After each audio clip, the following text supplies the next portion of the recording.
look at that. So this package came a couple days after, right? 1 or 2 days. I think it was. I thought it was a week or so. Oh, a week? I have to look. I don't think it was that much time in I didn't between. look back because I But didn't. remember, I was going through all that trouble of covering up the address, and they said, "Well, just cut it out." And then I was trying to cut out the whole cardboard thing, and it's like you just have to cut off the label. So again, I got an awesome Da Vinci bag. Yeah. Everybody out there, if you need some cool little artist bags, order from Da Vinci. I don't know this how much you have to directly spend. But... it was through Utrecht? What was it? No, this was through Da Vinci. Da Vinci? Directly. Oh, okay. All right. There was a couple of companies out there that sell Da Vinci. They're not only sold through themselves, but I just, since I was kind of on their site, and since they allow direct purchase, kind of sort of like Daniel Smith, I guess. Okay. I just decided to do it in hopes of getting some free things thrown in because they're the company. Yeah. Yeah. I was kind of hoping they'd, get color charts and such, but I'm still working on that. Yeah, okay. But that was a nice surprise to get a little bag. Not that I'm going to have a lot of use for it, but yeah, it's kind of fun. Nice. But yeah, so back to the wonderful colors here.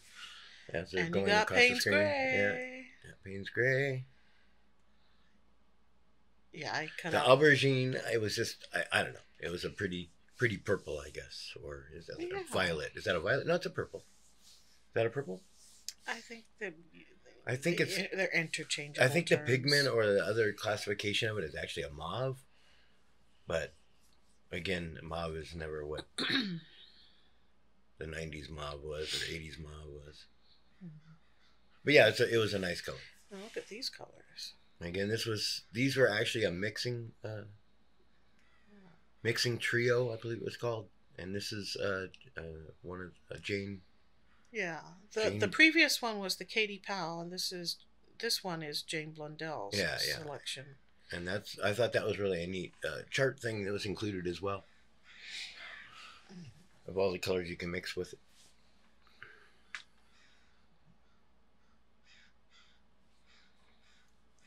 But again, hoping to fill the holes from the first one. Cool. But I was definitely leaning more towards a fall palette. That's why I bought with my limited knowledge. You got a good selection, I think.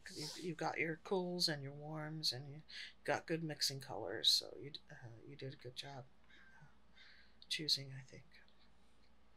It was kind of a challenge at the same time as possibly some content for the channel, because there are probably more people like me out there that are really confused about how to try and get a palette together, whether you should buy the filled palettes or get your tubes. But you've picked up things, and I mean, you managed to pull together like a kit with, because I didn't include it in these videos because all the footage, I wanted it to be cohesive around the paint palette, so I didn't keep the like the little ruler and stuff that we pulled out of the one package. But you got the pencils, and you got the sketchbook, the watercolor sketchbook, wire bound. And then I also got some of the Canson paper. Yeah. Mm-hmm. Just so I had some paper. I didn't want to always cut into your paper, but also if you needed some, I wasn't probably going to use that much of it. So either way, it worked out. But yeah, I got it. You got yourself a brush. I think it was a size 6 round. Yeah. And that was a Da Vinci brand brush, but it's not the same company. The brush company is a separate company. They're not related. The Da Vinci, it's a German brush, and it was just coincidence that they happen to be the same names. Really, I wasn't searching for a Da Vinci brush, but it turned out to be a Da Vinci palette and a brush. And that was my first swatch insert color chart that I that you had done to kind of give me a reference. But since we got the new colors to fill out your palette, then I could just completely redid that, replaced it with the. But first, we wanted to see what all the colors look like compared to each other, and because you needed to decide which one to not include, because you had one extra color. The yellows, I think the yellows were too similar, and that was one of the issues I had. Yeah, there were several areas where you could have, but yeah, I think the yellows probably was a good choice to. I think you got rid of was it Aerolite? Yeah, I think we did drop the Aerolite because it's wait a minute. Yeah, because you decided to keep the Hansas. Well, how come we have the Aerolite on this sheet though? Because this was where we were. We were figuring out how to eliminate. Yeah, yes, we which wanted ones to we see were what they all looked so we like. Can compare them side by side. So, but I mean, you could have gone, just gone with Aerolite Yellow Deep instead of Hansa Yellow Deep. Either way, but I don't think it makes that much difference. Basically, they're both good warm yellows. I think somewhere someone referenced the Aerolite may be closer to a medium, but I don't know. I don't know if I needed. The only reason I ended up with so many the yellows is because the 3-pack and the mixing kit all came with different yellows. So I only ended up buying what did I end up buying? That wasn't part of a trio. I think I did the light or something, right? So then I got the lighter yellow. So we narrowed it down. Yeah, so this is the final. This is the final. The final cut. Yeah. So Hansa Yellow Light. Hansa Yellow Deep. Quinacridone Gold. I have to say Quinacridone Gold, I like the way it sounds when you say it, and I like the way it looks when you paint. See, right? It kind of separates out. It's kind of like a rusty and a orange, right? It kind of, I don't know. I really love that color. And even though the Quin burnt orange, again, you can tell there's more orange in it. But I don't know. I think it's so good. I like those colors. Was it hard to? So the reds we had to do something with here because I had an alizarin. Oh, I did stick with the alizarin. Yeah, you didn't have to. You didn't get. We didn't change the reds. You got the quinacridone red, the naphthol red, and the alizarin crimson, and then the permanent rose. Those are all good. Again, I'm assuming the reds will come in handy for having different mixes. So.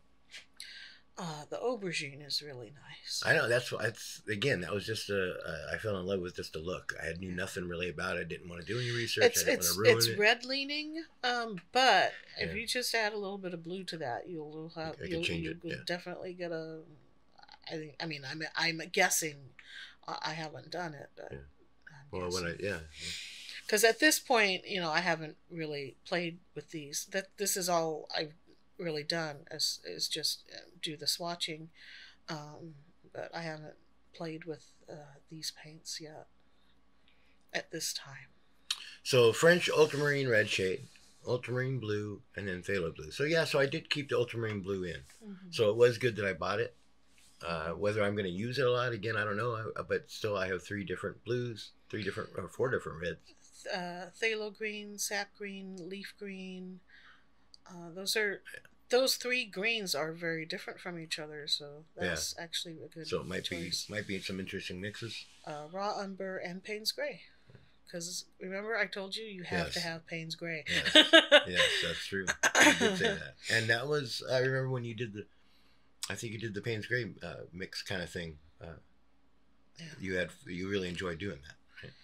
Yeah, I also did the sepia, which I also really like sepia, but for mixing, I think Payne's Gray is more useful, more versatile. I think. I don't know. That's just my impression. Anyways, to look at the paint from my limited knowledge, or I guess it's I have more what do you call that? Head knowledge as opposed to practical knowledge in painting and coloring, but I like the way they are. Okay. I think they're nice colors. Yeah, and you were talking about they don't look chalky. You have a background in was it visual? Well, yeah, it was arts, photography and graphic arts. Those are all my background. I just never been I was never really good at sketching, so that made it always hard to go from one to, from my head to the paper. But then it's been a while too, so sometimes you gotta wait a couple of years and pick it up again and see if your mind's clear enough to do it. I like that dark brown raw umber. Yeah. I think you suggested the umber, didn't you? Because we were trying to figure out some neutrals, and I wanted to do a brown, and then of course you said Payne's Gray's what do they call that? A have to have. Yeah. Most people, I think, go with like a burnt umber or maybe a burnt sienna for more warm, but I just really like raw umber. That was again was your recommendation, but I think that was also in another recommendation that I don't know. I look at a lot of things, so sometimes it's hard for me to. If I would have to write a bibliography, it would take me a long time to find my sources. Yeah, I can't keep track. So I can. I saw it somewhere. I don't mean to rip off anybody. I heard it from somewhere. I'm not ripping you out. Sorry out there, but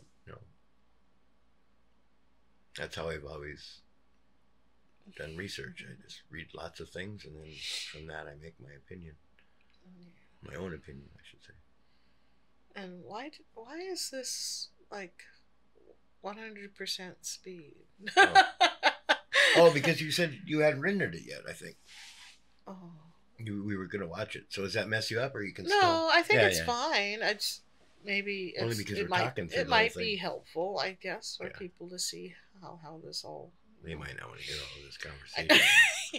Well, there's the mute or the volume. About my lame process of how Mike the producer picked his palette. Say that fast. Mm-hmm. That's for our pop filter. Yeah. Pick your palette. Well, one of these days we're going to get one, right? Pop filter. You don't really have any issues. The sound actually works pretty good on this microphone. I don't find it annoying. Sometimes when I'm playing back on this, I can hear it, but if I'm watching on somewhere else, it doesn't really. I think because of how my sound is with my bass booster thing going. Well, yeah, that kind of does. Yeah. Not everybody. Well, this is getting to the end. Not everybody has surround sound and all that on their TVs. What? That's the end. Oh my God! What happened? You were talking and talking. Oh, I didn't even see what was going on. I hope you viewers are watching. So we missed a few things while we were doing this wonderful recording. Anyways, please comment down below if you have any thoughts or ideas on my palette selection as a novice, and hopefully it was a guide for other people in the same process as me. And of course, like the videos and subscribe to get more of this fun content. Thank you. Auf Wiedersehen.